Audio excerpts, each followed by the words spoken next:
Hey, welcome to Sports Talk Law Talk. Today's our first in-studio session with Jody and myself. How's it going, Jody? Great, man. How are you? I'm good. Did you follow the Tampa Bay Lightning's journey? I'd be lying if I said I followed it, but I know they won. Yeah. I like the Stamkos angle was pretty cool. I thought that was really cool. For those of you who don't know about Steven Stamkos, he was injured. You might get a little bit better. At the beginning of the season, he played like a little bit. And this is a guy who's been plagued by injuries his whole career. Even if you go back to previous seasons, he's been a guy that's been like on a goal scoring pace that's unprecedented for him to win the Rocket Richard Trophy, which goes to the player at the end of every NHL season with the most points, and then he'd get injured. And he comes back in game 4, I believe it was, 3 or 4. He has one shift, he has one shot, he had one goal, and then he got injured.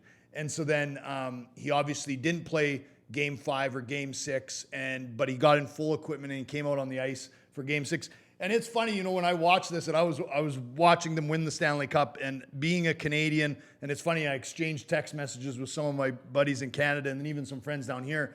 And like, it's hard not to get emotional when you watch. Yeah. I mean, even the Super Bowl and everything, but a human achieve their goals. An amazing feat, right? And I think that's why it's so special to me. So then when you see Stamkos come out in full equipment like a little kid, and I don't know if you saw the footage of him in back with Pat Maroon, a.k.a. the Big Rig, who is a cool story in and of himself. I'll talk about him in a second. But it was cool. And, and in that one video I saw, Patty Maroon and Stamkos were in it, and Maroon was kind of making fun of the fact that he was only had one goal, But it was a great story. And, the season before, they were favored, heavily favored, had the best season, one of the best seasons we've ever seen in the league, and they crashed and burned in round 1. So the fact that they, I think for the most part, kept that group of guys together, especially like Hedman and Stamkos and all those, the main guys all stuck around.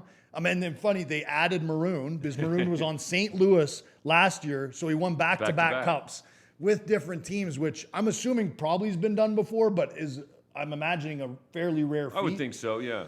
But the Big Rig, I don't know if you know about that story, No. but Patty Maroon, so the way hockey goes is your first professional league is the Central Hockey League. Then it's really the East Coast Hockey League, then the American AHL, and then usually guys get called up either from the East Coast, the ECHL, or the AHL to the show. Maroon played in the ECHL, which almost rarely you see a guy get to the show, let alone win the Stanley Cup. Then he played on the AHL, and we're talking seasons. We're not talking, like, he's a journeyman. Right. And I don't know if you've seen this cat with his shirt off, too, but he's got the best dad bod. You would never assume he... Phil Kessel-like? Oh, I think even worse than Phil Kessel. But, it was great. Again, all those stories and stuff, I think that's the thing that draws me to sports, is watching these guys do what they do. I thought hockey, too, the culture in hockey is amazing because you mentioned the Stamkos journey. Guess who's the first person that the cup got handed to? Steven Stamkos. Yeah. So think about that. Here's a guy who's been injury plagued. He hasn't really been a part of the actual grind of the bubble because he's been injured. Shows up one game, gets a goal. But then the guy that gets handed the trophy, the most sort of like the ceremonial honor goes to Stamkos. And that's what hockey is, right? Right. And so I'll take you back, man. This is the one thing that'll give me goosebumps. I don't know a grown man that watched this, that loves hockey, that didn't cry. But the story of Ray Bourque. Ray Bourque played for the Boston Bruins forever, was traded to the Colorado Avalanche. And you talk about handing off the trophy. One of the coolest fucking things I've ever seen in my life was Ray Bourque. Like, the NHL wanted and they demanded that the captain go and grab the cup. So whenever anyone wins the cup, for those of you that aren't familiar with it, is the captain goes, grabs the cup, and one of the first things he does is he holds it over his head, right? Yeah. That's the iconic pose with the Stanley Cup. So Joe Sakic, the man of the most class in the world, they made him do it. So what he did is he goes, grabs the cup, and he turned and he handed it to Ray Bourque. He didn't lift it in the air. And it's funny because I think that is one of the great things that makes hockey, is hockey players are different. And it's funny because that dovetails well into the experiences the NFL is experiencing right now with COVID, because I think the NHL did a really good job. And again, there's a lot of differences and we'll tear it apart, but I think the NHL did a really good job. There maybe was a positive COVID test for personnel. Oh, there was. For players, I know players. Players, I knew there was 0. There might have been 1 or 2 of personnel, but I'm not 100% certain. But they were able to stay within that bubble. And, the season went on. Now we have the Steelers and the Titans. Yep. And we have, what was it? 4 players. It's now been 5 this morning, and so I believe it's a total of 11 people from the Titans organization, including 5 players.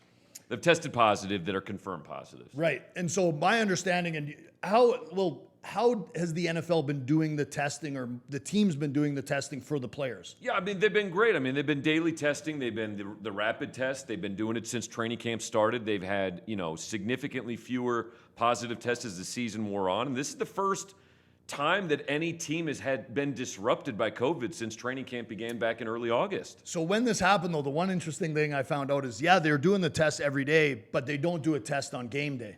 The last test that's performed is the night before game day. Right. So again, obviously that leaves a little bit of a wiggle room. And the thing that kind of, I guess I get it, like doing the swab and all of that, I'm assuming they're still probably testing the temperature before game, right? And I don't know. I don't know about that. See, because that's the interesting thing is now I'm really interested to see where this is going to go, because you got 5 Titans players and you got how many ever their personnel? I think it was 5. Maybe it's grown. Now, whoever the Titan played, do you remember who the Titan played last week? Yeah, the Titans played the Minnesota Vikings. Okay.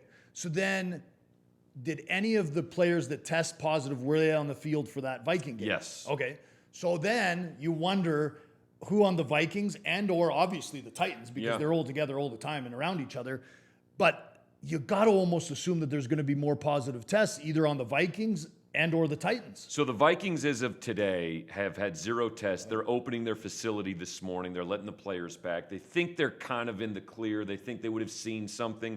So for now, it may not be true. So but wait, sorry to interrupt, but the Vikings closed because of the Yes, Titans? yes. So the Vikings facility was closed down earlier this week as soon as we found out the Titans had tested positive, and that was going back to the game. The Vikings also shut their facility down. That's been reopened because there's been 0 tests. All those players have been tested since then.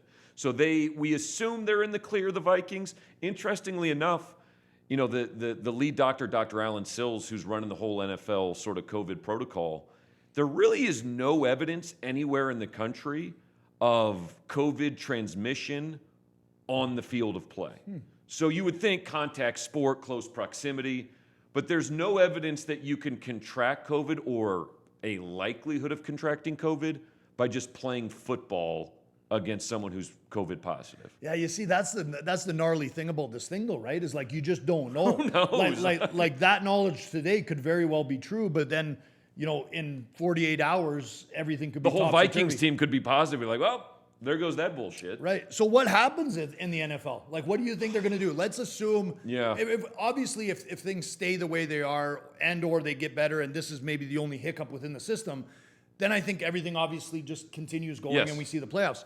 But let's make an assumption, okay? Yep. Let's assume some of the Vikings players test positive and or we have more teams, multiple teams, maybe 1 or 2. We're not talking the whole league, but let's just say 1 or 2 other teams also have 4 or 5 players that test positive. At that point, what do you think the NFL does, if anything? It's exposing the vulnerability. The NFL's been great in this plan. But one thing they did not do, which I thought was a critical mistake at the time, is they did not bake flexibility into their schedule. So to me, the easiest solution, but it might actually be the thorniest solution, is to say, hey, the Super Bowl right now, the date is TBD. The Super Bowl is the final game of the season. They want it to be the first Sunday in February because that's when the Super Bowl is always played. But that kind of forces you into this confined box of time. To me, what they should do, there's no indication, and to your point, right now it's just the Titans that are involved. If it's more teams, you got to play Week 18. So we're used to 17 regular season weeks. They just need to add, the Titans and Steelers game should be rescheduled for Week 18. And that now pushes the playoffs back. And then if there's additional teams that are affected, they play in Week 18. So you basically take an extra week that would normally be the playoffs beginning and say, this is our COVID week. Now, what happens if a team has 2 games affected? Well, they're going to have a Week 19. You know what I mean? And just has to keep pushing back. But this is the thing, okay? So let's assume that happens. At some point, does it become problematic or unfair? Yes. For some teams. Yes. Because let's assume there's a Week 18. Even maybe say there's a Week 19.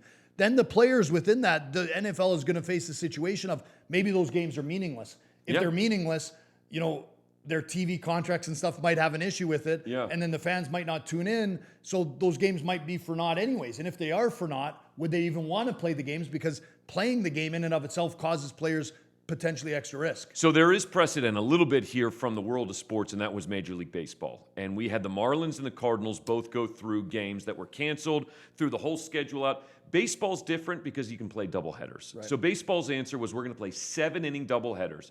Now, how many games in baseball end up changing the outcome in the final 2 innings? Quite a few. So the Marlins and Cardinals won a bunch of games in 7 innings. Both those teams, by the way, made the Major League Baseball playoffs despite having COVID outbreaks. So it's good fortune, I guess, for the Titans. Right. But with the NFL, you can't do doubleheaders. So competitively, yes, like the Steelers are getting screwed a little bit here. They're ready to play. They didn't do anything wrong, and they're going to have their bye week screwed up because the Titans got tested. I think if we can all agree or mostly agree on one thing through COVID is you just kind of have to accept the best case scenario.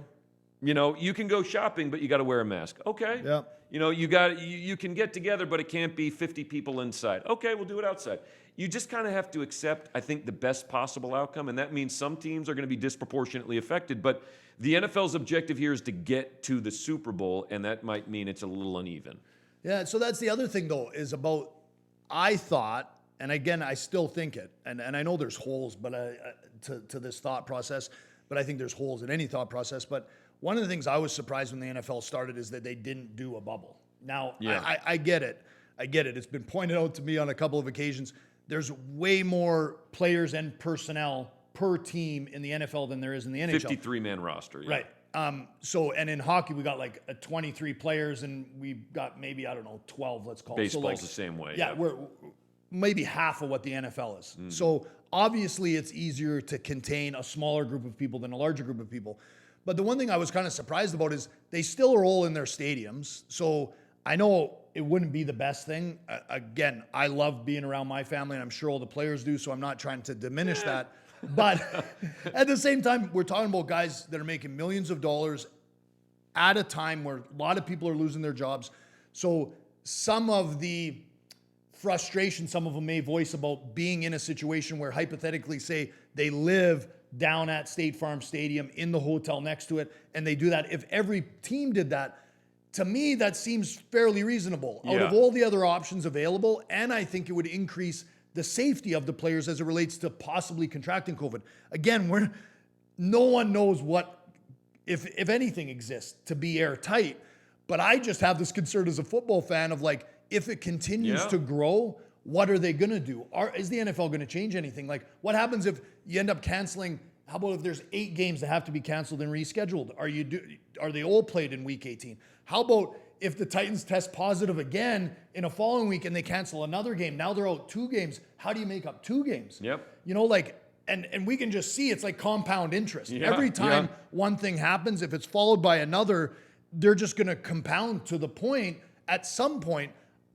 And I obviously hope it never gets there. The NFL just might get fucked, and they might not be able to do anything. It's totally possible. I just keep going back to baseball because baseball experienced this. They're not in a bubble. They had outbreaks, and they figured it out. Right. And that's kind of what everybody does is you just figure it out. Now, I think you're right. I think if multiple teams get affected, then there's going to be this musical chairs game in the NFL that's a lot harder to figure out. But we're not in April anymore. Like, I think we know a lot more now, and we know that, fortunately, knock on wood, that no athlete that's been affected has suffered any serious illness because of COVID. As of this morning, the Titans head coach reported that a few players were showing flu-like symptoms. Hopefully that's as bad as it gets, and they'll be fine. So I think the NFL can find a way through this. It might get a little messy. It might, and the NFL, to your point, this is a league, you talk about a bubble and hotel and the stadium. That's probably what they should have done if they were really serious about playing 256 regular season games, which is what they would play if each team plays 16. The NFL is, man, they're creatures of habit, you know, and it's a militaristic style mentality of like, we need to be here doing this at this time to prepare for this. They're not flexible. Baseball's like, we show up, we take a little BP, and then we play a game. And I think football's struggling because there's more rigidity to the entire NFL experience that they weren't willing to mess with. And we'll find out if that was the right decision. Yeah, and I mean, to the point that was articulated to me about the number of players, I mean, that is something that I think changes the game when you look at the NFL to the NHL or MLB. It's just frustrating as a fan, right? Like you want things to get back to some sense of normalcy where you're watching games and the games are not lopsided. And what I mean by that is like we could end up in situations where teams are essentially handicapped because players have caught COVID. And so it's almost like a team who can keep together and stay healthy, even though maybe they're not the best team in the league, we could see a team take advantage of that situation if they can stay healthy better than the other teams. And like, look at, if you're Belichick, like the mastermind of organizing strategies and setting up strategies to beat teams. One of the things I would do if I was a coach, I'd be like, fuck, we're locking down. Yeah. Because that's the only way. Like, look at, even if no one else is doing it, if I'm a coach, and I think every coach and player would probably agree, you're always looking for an angle to win. So if I'm dollar bill y'all, like Cam Newton has for Bill Belichick, which I fucking love, by the way. I think that guy's doing great over there and brings a totally different personality to it. But I would be like, hey boys, what do you want to do? Take a poll in the dressing room and be like, hey, look, we could really make a fucking push in this. And what do you guys think? Like, let's buckle down in a hotel room and stuff. You know, the owners would be behind it. You know, the owners would flip the bill. But I think that's an interesting thing. I would love to see one of the teams do it, because it would put every other team on notice. Because now if you're on the other teams and you're like, fuck, that's pretty smart, man. Yeah. Like, I got to go home and my wife's going to exercise class every day and exposing me all this different shit. Yeah. Your kids are going to school. You got all of these risks. Yeah. That's one way to limit them in compared to any other teams. So it's interesting because we saw recently not only coaches get fined for not wearing masks, but over the last week, the Las Vegas Raiders were shown, there were pictures, a teammate had a fundraiser. He's a recovering drug addict, one of the best young tight ends in football, Darren Waller. Great story. Unbelievable story. 3 years sober, clean, and is kicking ass, right? Unbelievably inspiring story. Normal times, and I've been a part of this for a lot of Cardinals players, they have charity events during the season. That's typically when they have them because all the teammates are around, you get everybody involved. Anyways, Darren Waller was having this charity event, and pictures emerged from this event. It's in a big ballroom, it's indoor, and there were a lot of Raiders players there without wearing masks. Now, the general public is there. You can buy a ticket, big dollars, it's to raise money. You can't raise money if there's nobody there. Right. So they were there without their masks on. And the NFL came out and was like, you have to cut the shit. Like, we're going to start taking draft picks away. We're going to start suspending players because the NFL, what's so interesting is that the NFL is a reflection of all of us. Like, you get a little further in and you're like, I can start doing X, Y, Z. Yeah. And then something happens and it snaps you right back to like, oh shit, the virus isn't going anywhere. Right. You know? And so the NFL is, hopefully what this does with the Titans is remind every player in the league on every team, you gotta buckle down and mind your shit. Otherwise, we won't have a season. And I think that's what happened in baseball to a certain extent. And I'm hopeful it's what happens in football because you're right. I mean, it's who knows? You should go into a bubble, but we're hearing from the NBA, like NHL's probably different, although I've heard NHL players talk about it. Players hate the bubble. Hate the bubble. Hate it's the bubble. Horrible. And that's and to the point, right? So the one thing that I think worked about the bubble, which again the NFL isn't doing, which I think is that peer pressure. Yeah. So like if I'm in the bubble and I'm not seeing my daughter and my kids and you're out partying with Instagram models and shit, I'm pissed at you, man. For sure. And that's something that you don't want on a team because it's like, it's cancerous. It can just, it'll definitely would be me with the Instagram models. Well, you know what I mean, right? But like, I think it's interesting that they didn't think about these things. And now maybe to your point, other players on all the other teams and even the Titans and the Steelers, they'll look to this and be like, hey guys, like, you know, can't get sloppy. Right. We want to get this season done. We want to do this and hold each other accountable, you know, and I think that's one of the ways that you can do it. I'm interested again in the conversations they had before because, you know, the other thing the NFL is doing is they're fining these coaches for pulling down their masks or the masks fall. $100K. And then the team $250K. Could you imagine just 100,000? Like people, we just were like, oh, they make a lot of money. $100,000 is a lot of fucking money for anybody. Even if you make $1 million a year, $100,000 is it's a lot. It's a lot of money. Right. So you would think that in and of itself would solve that problem, but I don't know if it will. And the reason why I don't think these coaches are intentionally pulling down the masks. Right. What I think is happening is, they're in a huddle or something and they start talking and, Brian can't hear. And so then they're like, hey, Brian, I'm telling you, fucking block or whatever, right? And then that's what happens. And now it's down. And now I'm talking to you and I don't realize my mask is still down. Yeah. I honestly think the best intentions they have, I think they want to wear them. Like you saw Belichick wear a different mask for week 1. Then he switched up his masks and he's doing something janky with his mask. He's like folding up the bottom. Yeah. If you guys watch it, looks like a cone. Yeah, it's weird. To Belichick fashion, right? Like he's the awkward old man with the mask. But I don't think it's going to change. And that's why I think it's going to be really hard. And you think about the numbers, the flip of the argument of saying the NFL has too big of numbers to put in a bubble, the flip of it is you have that many people that you have to control and keep track of, which is almost harder, right? Like, sure, I'll drop 23 marbles on this table. It's still going to be pretty fucking hard for me to grab them, but you drop 3 times as many marbles on there, and that's exactly kind of the comparison of the NHL to the NFL, you're going to have that much more of a problem. So I don't know. It'll be really interesting. I hope, and I think the best chance they have is for everyone internally to essentially buckle up and be like, hey, boys, like, you're going home, you're coming to the stadium. You're going home, you're coming to the stadium. Don't have anyone at your house. Don't expose yourself unnecessarily. And then have the leaders within that locker room hold people accountable. So a couple of interesting things is that, remember when the NBA had their player and team boycotts of some of the games in the midst of the Kenosha, Wisconsin shooting?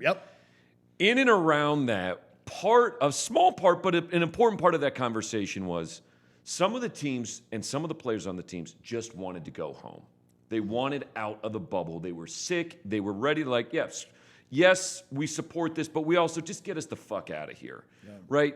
The way it's been portrayed is they got everybody to buy back in the NBAs. The union president came and put on a presentation. It was like, here's the chart of the revenue that we are already losing by not having fans in the stands. Here is the part of the revenue that we will lose if we don't play the rest of the postseason. And here's what that means to the average salary for players for the next decade. And immediately guys were like, well, shit, like, that's a profound drop in my earning potential. All we got to do is play, and I might be able to make $5 million more next year in a contract. Okay, let's buckle up. I think the NFL is going to have a similar come to Jesus moment because, again, it's reflective of the world we're living in right now. You could talk to 10 people right now. They'll have 10 different opinions 100%. On what we should be doing to control or not control the virus. Some people are over here like, it's a fucking virus. It's not going anywhere. Just live your life. Do whatever you want. I'm not wearing a mask. Screw you. Everyone's a bunch of pussies that's doing these things. And then there's the other end was like, I'm a hermit. I'm not doing anything. And I am waiting until we have a vaccine. And then there's everything in between, right? Mm-hmm. The NFL's no different. It's 53 dudes with 53 different priorities. Some have families, plenty don't. Some care, some don't. Some are worried, some aren't. I think the only way you can do it, because of the transmissibility of the virus, it is a threat to the season because if, and we'll talk about this in a moment, if 20 dudes, like we've seen in college football, get the virus, you can't play. And it's easily transmissible. So they've got to understand, like, yeah, this is an all for one, one for all. Let's all put our hands in and we're doing this for the team to win one for the Gipper. It's also, do you want to make a lot of fucking money next year? Yeah. And the year after? Okay, well then mind your own business, stay at home, and save the extracurricular shit for the off season. Yeah, but we've seen the athletes. That's the one thing a lot of athletes have trouble doing. Sure. And I think, I don't know, it's just as a total guess on my part, I'm assuming it's tougher for single guys than family guys because, hey, we joke, we joke about, maybe getting nagged at home or something like that. But no, I think most of the time, that people want to go home to their families and you want to kiss your kids goodnight and you want to be around them. I think everything is balanced, but I think balance is the key to everything right now. I don't think you should be, and again, this is just my opinion, I get it. I'm on a lot of these issues, I'm not far left, I'm not far right, I'm somewhere in the middle. I think we should all kind of look out for one another. The way that I've dealt with it at my law firm is we asked everybody what they wanted to do. And our office is big enough and set up in a manner that everyone is sitting in a socially distanced manner to begin with. So everyone was good. And we sat as a group and we made sure, hey, listen, we want to keep this going, and everyone did keep their jobs during the pandemic, but we didn't want anyone to lose their jobs. Sure. So I encouraged everyone, hey, just be mindful of who you're around and what you do. I don't control what they do. Sure. Someone could leave and go to a rave at night and you do a whole bunch of weird shit, and I'd have no idea about it, right? Unless I guess maybe they posted on Instagram. That's probably Forrest. Every Saturday giggling in the background. He's like, shit, man, I got my glow sticks, my Vapo mask on right now. I got my Molly in my pocket. I'm ready to go, you know? But I think, again, I honestly believe a lot of this, and again, I'm just a simple man. I just think a lot of it just needs to be simplified, you know? Like, just be courteous. Don't go around and do dumb shit. Yeah. You know, go home, take care of yourself. That's really the only way I've conducted myself. If I go into places, I wear a mask. If you ask me to wear a mask in your house, I'll gladly wear a mask. Yeah. If no one's around me, I'm not going to wear a mask. Yeah. Because then there's social distance. I've had no problems. You know, my family hasn't had any problems. But the people I know who've had problems, like my brother-in-law, just found out yesterday, my brother-in-law contracted COVID. Yeah. His fiance said, guess what? He went on a bachelor party golfing and drinking with the boys. Yeah. So originally she thought, oh, he's just a little hungover. No, he caught COVID. Yeah. Not a smart decision for him to make, right? But I think what ends up happening too is we're social beings. And people being locked up for a minute, and I mean a minute like, you know, how the kids use a minute, like a long time, that's not good for your mental health. So I get it why people want to get out. Again, these are all unique situations that we're dealing with for the first time, and we saw it with Notre Dame, right? Yeah. These are college kids. I Correct. mean, think about that. Right, and then Coach Kelly has come out and said, hey, look, we were good, and we were grabbing everything on the go. But again, the social aspect kicked in. He was like, listen, we were up for a game. We hadn't sat down as a team. I'm assuming, you know, it's been a minute since I played sports, but like that camaraderie and getting around and having a meal before the game, I'm assuming it's a lot of teams' ritual before to get together, talk about it, and bond. That's how teams operate, man. You got to work together. You got to be willing to go shoulder to shoulder. Unfortunately, you can't be doing that shit right now. And Notre Dame found out, I don't know, how many players popped? 18. And it was from you mentioned the team dinner, and then some dude was barfing. Yeah. And that's where it's like, you ever see Stand By Me, the movie where they have the pie eating contest and everyone just starts barfing? That's what I imagine what happened. By the way, that's a great movie. Anyone who hasn't seen Stand By Me, you have to have. You've got Jerry O'Connell, you've got River Phoenix. It's a classic. Get out of here. It's but yeah, I think college. He put your ear to the stove. Your old man's a loon. He's crazier than a shithouse rat. That's a great part of that movie. I was terrified of fucking leeches for my entire childhood. Like, I'm going to get leeches on my balls walking in a pond. That's what I thought, too. From that movie. Anytime you get in water, I'm checking for black things on there. But, it's also Kevin Bacon. There's a dead body involved. It's a good movie. Yeah. But college is crazy because, like, listen, you can't put college kids on campus and then not have them be college kids. Yeah. You can't do it. Yeah. If that's your expectation, don't let them on campus. Right. Period. Otherwise, we're seeing the natural byproduct. You talk about socially, we're social creatures. Like, man, college is just as much about exploring what you can't do. Probably more so. More so than it is what you learn in a classroom. 100%. And I think it's the idea college football is trying to do both. They're trying to be an NFL, NBA, NHL, MLB type of enterprise while also being on a college campus where we have seen fundamentally there are outbreaks across the country on college campuses. Now, we can talk about how dangerous it is for college students and why we're still dealing with every new infection is treated the same the way it was in March. It's just not the case. But we're seeing outbreaks all over the country. You're not going to change college kids from being college kids. Man, if you want to look at what college kids do, follow Fifth Year on Instagram. I mean, I don't know how I stumbled across that, but you watch them. I don't even know what it is. They're having fun out there. They're having fun. And that's the thing, though. Like, I think, again, we're social human beings, and especially the younger generation. I feel like a lot of them are more willing to flaunt safety than ever before. I mean, they lack perspective. They don't know. You're not thinking about your own mortality at 19 years old. You're going to live forever. And that's the best way to put it. I'm not saying like they're purposefully ignorant. Right. I'm just saying that's the way it is at that age. Like, we've all done things at 18 and 19 that we wouldn't do now. For sure. Later in life. But yeah, that's the point. But again, when you look at college football, it's all about money. It's always been about money. And that's why they fought, and the NCAA, I think, is somewhat still fighting, even though I think it's a losing battle, not playing the college players. If anything, I think this shows clearly that the players should be paid because they are exposing themselves to a risk no one else on campus is being exposed to. Should they be paid for that? 100% I think they should be paid for it. And it's funny, I haven't heard anybody use this as a reason, but they do more and above and beyond. You know, I've heard that argument made all the time. It's like, hey, you got a scholarship, you got a free education, all that. How about the guys that get a scholastic scholarship? Yeah. They aren't as exposed as a player with an athletic scholarship. There's a difference. And you know what? There are times and places, even in today, where treating different people differently isn't a bad thing. Right. Especially when they bring more value. And I think the thing with the NFL and also with the NCAA football, and again, this is just my opinion, is I think they both put money ahead of everything else. And that was the one thing, is and tell me I'm wrong, but when the NHL was talking about the bubble and getting the season together and doing everything, I don't ever remember anybody talking about money. I don't remember the players bitching about money. Because the goal was, again, hey, we want that holy grail Stanley Cup raised at the end of the day. Sounds like, spoken like a true Canadian, Yep. first of all. 100%. The only money that was talked about the NHL is the reason they played some qualifying rounds is because the local TV contracts required X number of games in order to be fulfilled.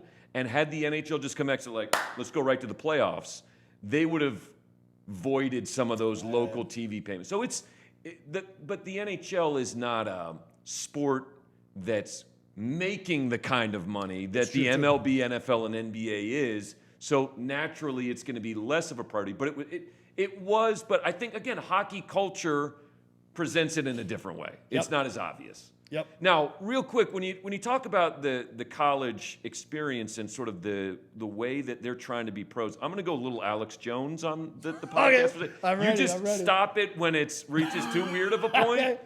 So right before the college football season got scrapped, right, when the Big Ten and Pac-12, there was a movement started by college athletes where they posted a letter, they posted a list of demands. Remember this, the player movement, they were loosely joining together, no formal way.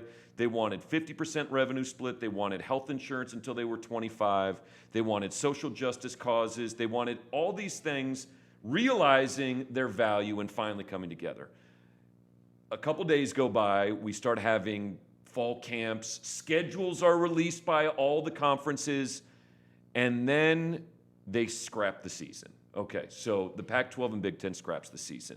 A couple weeks go by. Guess what happens? The kids that aren't playing football, that were organizing the movement, forget all about the movement. Guess what they want? They want to play football now. Yep. And guess what happened then? Suddenly, the Big Ten and Pac-12 are ready to come back and play. I don't think it's a coincidence that the players who were loosely organizing and making real progress for the first time ever at generating public support for some additional benefits at the time was like, we just want protection from our hearts exploding or dying, you know. Yeah. Reasonable. But they also said, we also want more money and we want health insurance because no one knows long-term impacts. Most of those questions are still unanswered, but they're back to playing football because they college kids, their attention span or their willingness to just sort of stick to it isn't as ingrained in many cases as it would be for you and I or fighting for our families. I don't think it's a coincidence. I don't think tinfoil hatty, but I don't think it is. I don't think it is a coincidence, and I think the reason why you might feel like it's a little Alex Jones is just because no one came out and said that that's what happened. Right. But I think that's what the NCAA has preyed on this entire time. Listen, if the players decide not to play because you want to go, okay, strike, they're screwing themselves, man. Right. Because they're still developing athletically. They still want teams to see them. They want endorsements. They want these things. If they're not on the field, even though they're not being paid under NCAA, it's costing them money in the future. For sure. So NCAA knows that for sure, right? And they're just like, okay, we'll see what happens here. They know those guys don't want to miss the season because they love football. They love football and they have dreams and aspirations of being famous, making it to the NFL, making it to the league, making millions of dollars. Those are all their aspirations. And they're preying off of that, in my opinion, which I think is really shitty. And they have a finite amount of time there, and everyone knows it. You can only play 4 years of college football, right? In the NFL, if you go on a strike, and if you're Patrick Mahomes, you've got 15 to 20 years in the league that you are now using as leverage Whereas the college conference commissioners are like, listen, you're a senior, you're a junior. I wait you out a year. Now your clock, as you point out, is ticking into your pro career and your real earning potential. And instead of taking them on in battle, they're just, cutting off their supply line and waiting them out. Well, yeah, and you're right. They only have to wait them out a short term time. And then 6 weeks. And then you got new players coming in. Right. And then they're all green and eager and excited to play. So the last thing they want to do is upset the apple cart, to your point about someone like Mahomes that could have that veteran ability in the future. I think he probably already has it just because he's a stud. He can move people with his voice already. But you're right. They don't have that, and college athletics will never have that. They'll never have that elder statesman that can go, hey, guys, this is what we got to do and rally the troops. They're all there kind of all with, I think at least my mindset would be if I came on and played, say, for ASU, my focus would be the NFL. Of course. It's not even really about I want to win at ASU, but it's I want to win because that's going to help me in the draft. Yeah. And that's what I just think. A lot of it comes down to individual players. Because think about this. They are coming back to play right now. The Big Ten and Pac-12 will be coming back at the end of this month. And we have Notre Dame, we have Big 12 schools postponing games because of COVID outbreaks. Arguably, and that's just the Big 5 schools, the smaller conference schools have had mass outbreaks and even more games canceled. They're arguably coming back at a worse time than if they would have come back in August. Do you think they're going to finish? Do you think college football, Yes. You think they will finish, I do. See, but how does a team like Notre Dame, 18, and I don't know, in the NFL what the protocol is 10 days. 10 days from the first time you showed symptoms. And the hope is that you clear up within 7 and then you have 48 hours of clear tests, right? So what is the NCAA doing with players like in Notre Dame instance? What are the protocols to have those 18 players back on the field? I'm not sure the uniform protocols. I believe what it is, there's 2 different protocols if you're showing symptoms versus if you're not showing symptoms. Oh, yeah. And I think either way the protocol is passing a test. The Pac-12 and Big Ten are coming back with daily rapid testing that they've got partnerships with. So there's going to be some measures in place. But, I mean, the only way the college football season does not finish is if we see a college athlete, God forbid, on one of these teams become hospitalized with COVID. Yeah. Then shut that shit down. See, but why does it have to get to that? That's kind of my whole point about all of this. It's like the law, right? I mean, listen, you're not putting up a danger sign if the kid doesn't fall and crack his head, right? I mean, it almost always takes a traumatic event for there a new rule to be in place because we don't want a lot of rules, right? You need to be clear, like, oh, I have to wear a helmet because the neighbor kid split his head open riding a bike. Okay, I'll put a helmet on my kid, you know? And so again, I don't want that to happen, God forbid, and I'm really hopeful that it won't.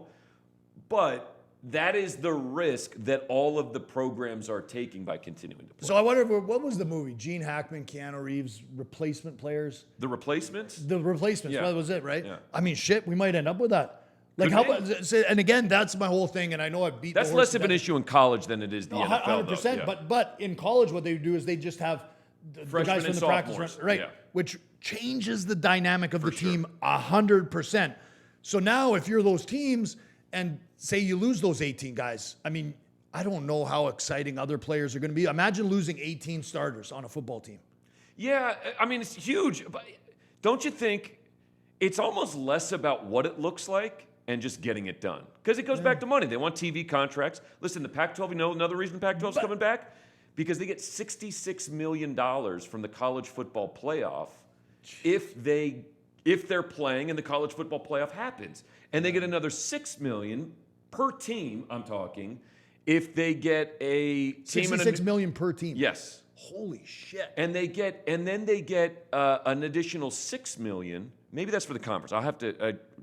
I'm getting the facts and views, but it's a shitload of money to the conference if they're part of the college football playoff. You can only be a part of the college football playoff if you're playing football games. Right.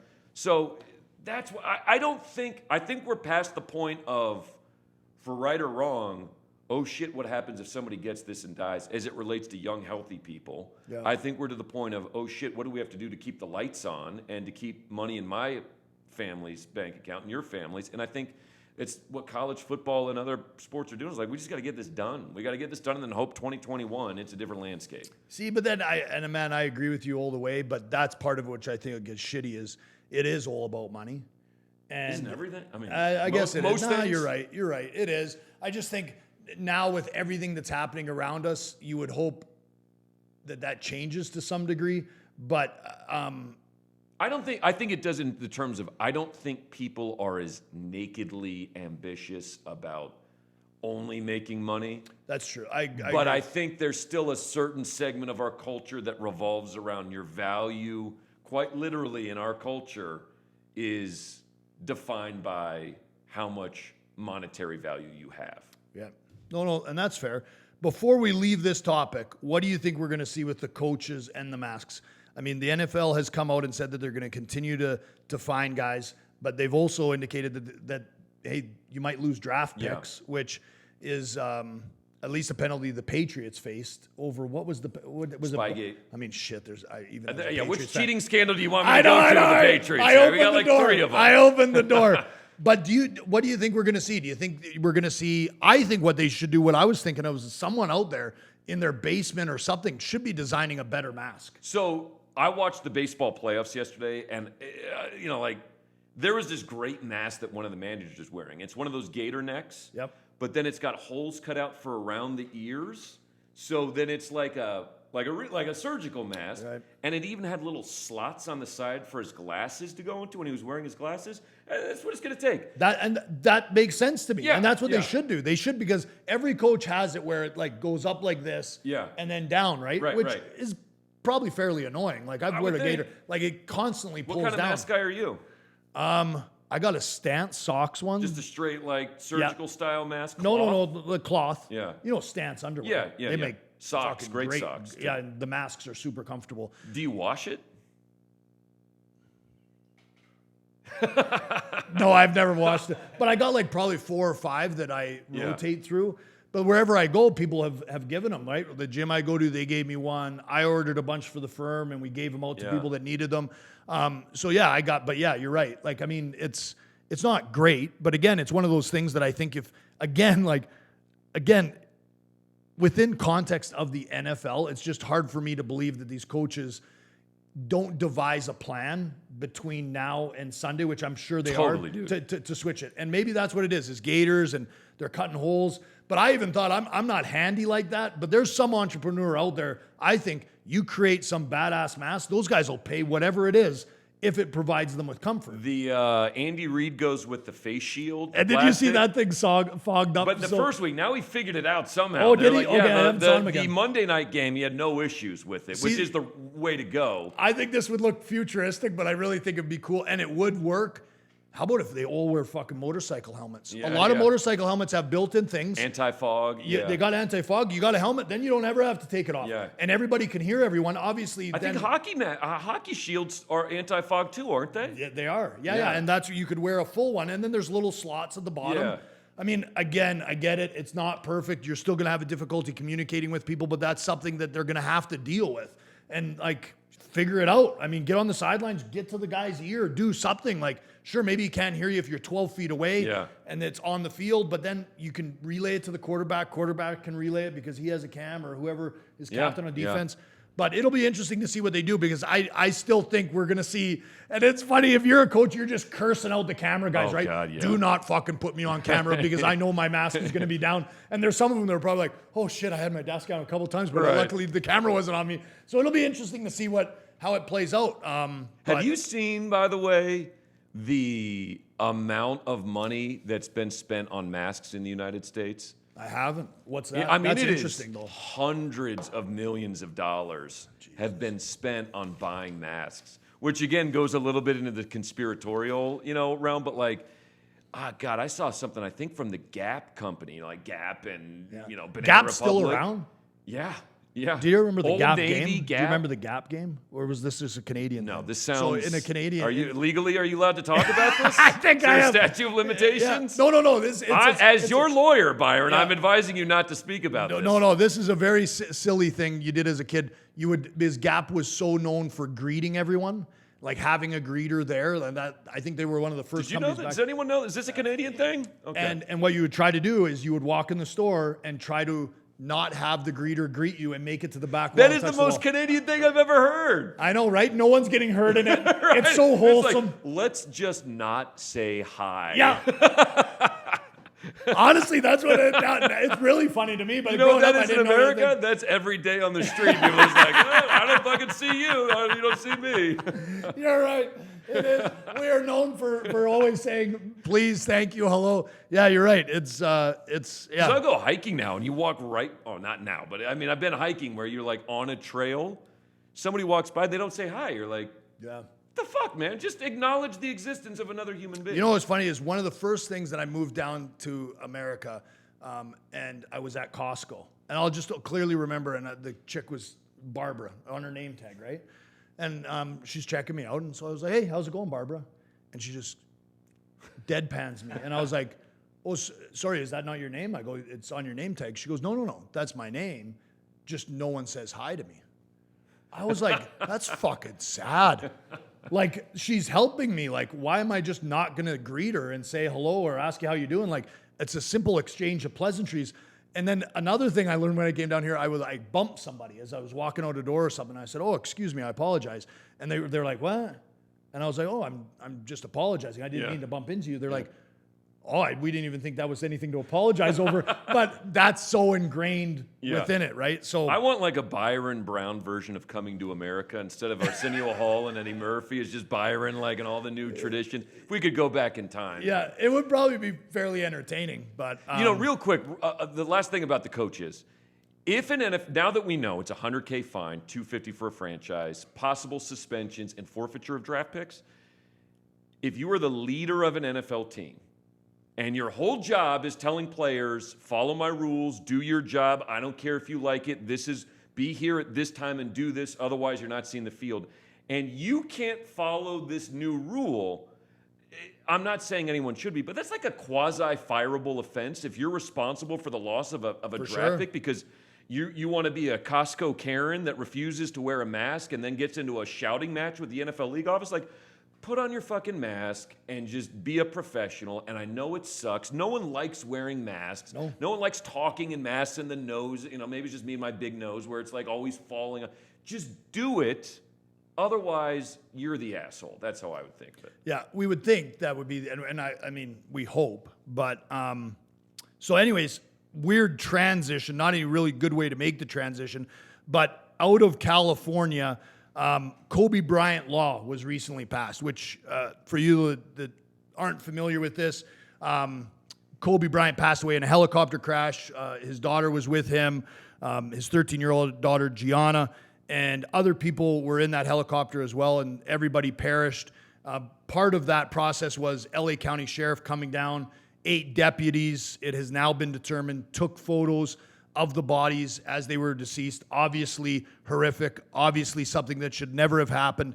And over that, Kobe Bryant's wife filed a lawsuit over these photos, Vanessa Bryant, and that's still an active lawsuit.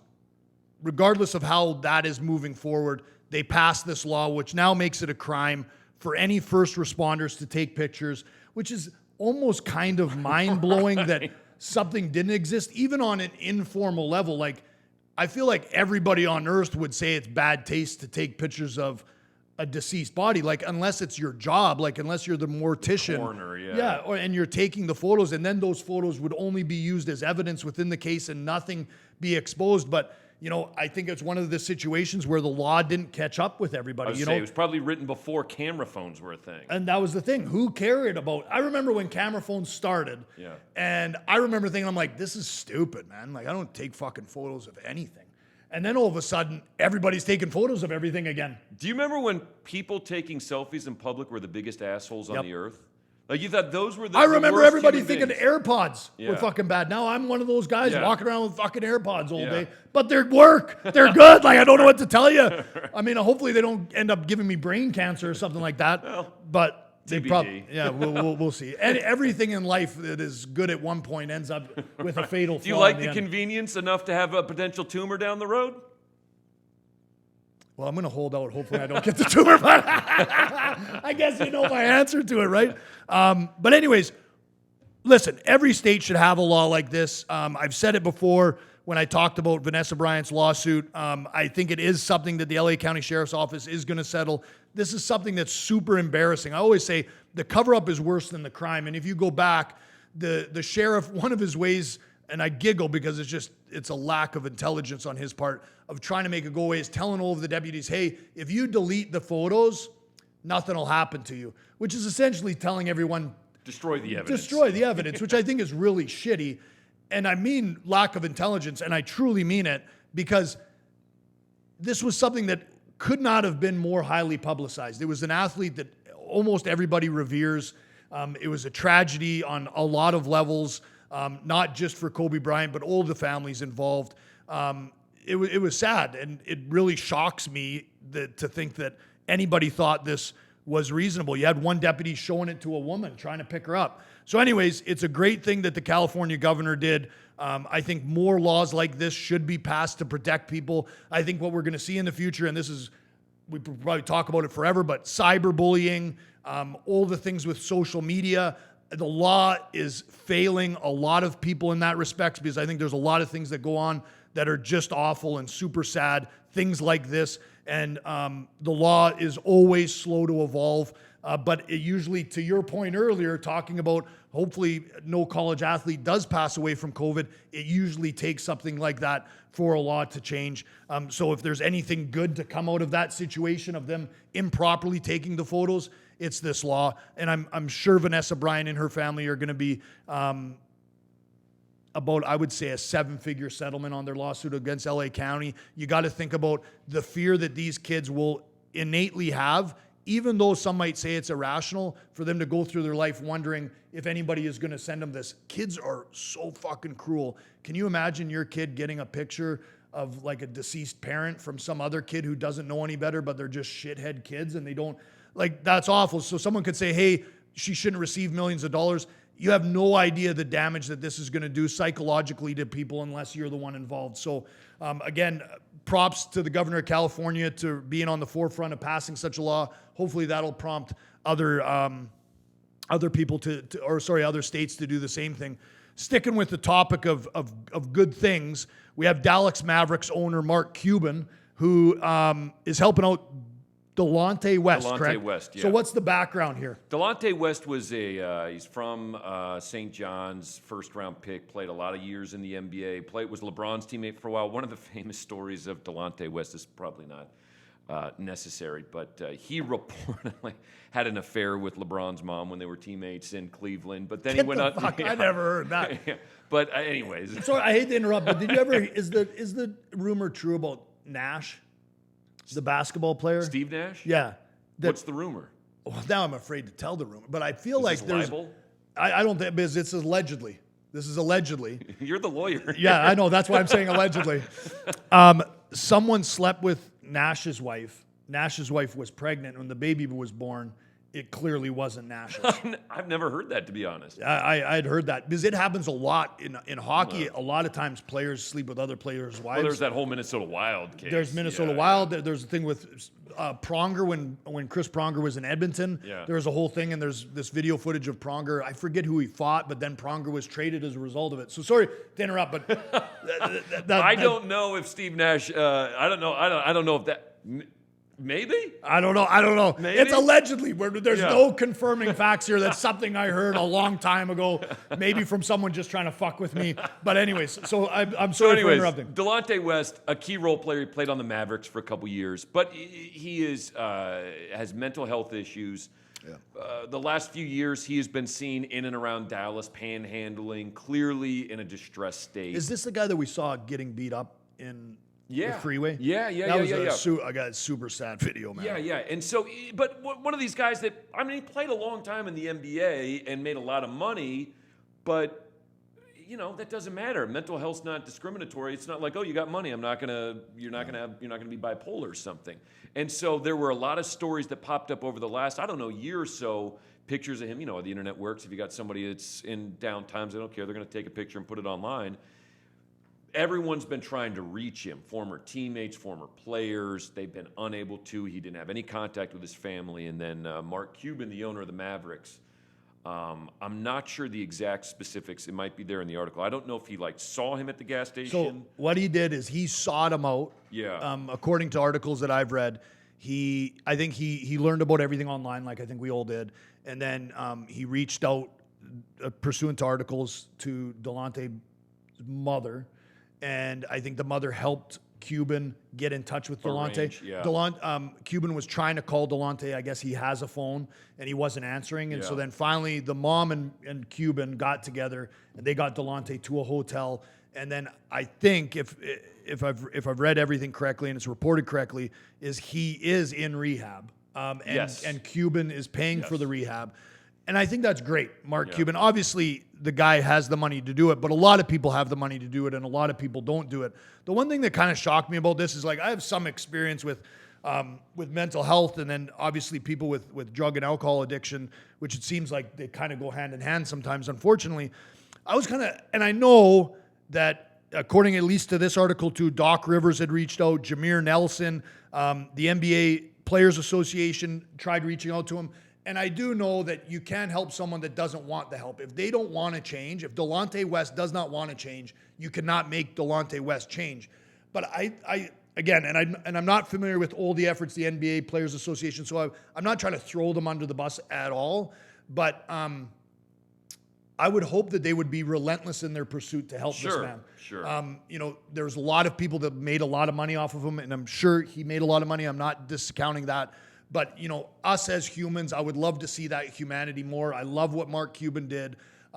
Anybody can do what Mark Cuban did. I mean, you might not be able to afford to pay for someone's treatment like Mark Cuban's doing, but you can provide support one way or the other. And I think we all should do more of it. When I read stuff like this, I love reading it because I love seeing people help people, especially in a time with a lot of what we see is people arguing and not getting along, and social injustice ripe at every corner. So it's nice to see. And hopefully people see what Mark Cuban's done here and, they help someone else, and hopefully it continues to pay it forward.